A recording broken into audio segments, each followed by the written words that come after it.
Alors pourquoi ces contacts avec l'Afrique? Ces relations ont-elles seulement pour objectif une fraternisation internationale sur fond de spiritualité et de philosophie? François Stéphanie nous laisse filmer une rencontre avec les représentants de plusieurs obédiences africaines. La cérémonie se déroule dans les salons feutrés d'un grand hôtel parisien. À cette occasion, les différents dignitaires apportent à François Stéphanie des messages de paix de leur pays. Là, c'est le représentant de la Grande Loge du Burkina Faso qui apporte une enveloppe. François Stéphanie nous expliquera plus tard qu'il s'agit d'une invitation pour une cérémonie religieuse. Le grand maître glisse l'enveloppe dans la poche de son tablier. Le défilé continue.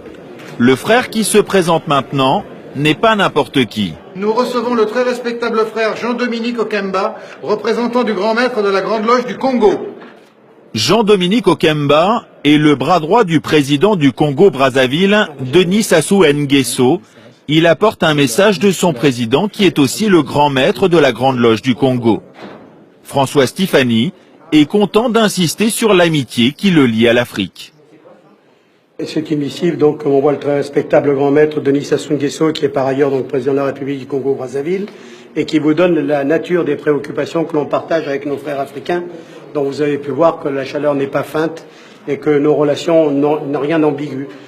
Et comme les petits cadeaux entretiennent l'amitié, le président du Congo n'a pas dérogé à la règle. C'est la plus belle tradition. Ce modeste cadeau, j'espère que nous amenons et pour marquer notre C'est très gentil, c'est très très gentil.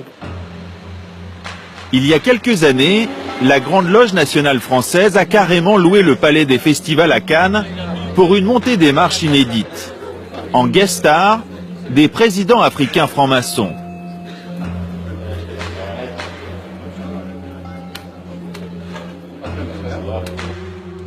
Antoine Glaser est le directeur de la Lettre du Continent, une publication spécialisée sur l'Afrique. Nous lui avons montré ces images. Ah bah tiens, c'est le président Omar Bongo du Gabon. Un grand maître de la Grande Loge du Gabon. Et ça, c'est le président Denis Sassou Nguesso du Congo.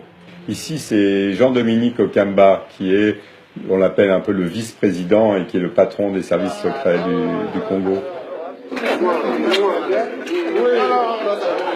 La Grande Loge nationale française initie vraiment les dirigeants africains eux-mêmes, les présidents africains qui s'initient ensuite les uns les autres. Donc ça crée vraiment un réseau à la tête des États et ça donne une puissance et une influence qui est assez impressionnante. Ces réseaux servent à quoi?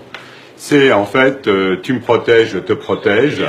Lorsqu'il y a des contrats, si tu es frère, un fils de lumière, ou si tu es dans une loge, ou si tu es dans mon obédience, si tu es un frère, tu auras le contrat.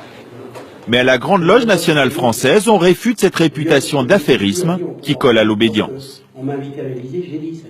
Vous savez, je ne siège pas à côté du président de la République du Congo-Brazzaville, du Tchad ou d'ailleurs. Je n'ai pas du tout cette aspiration.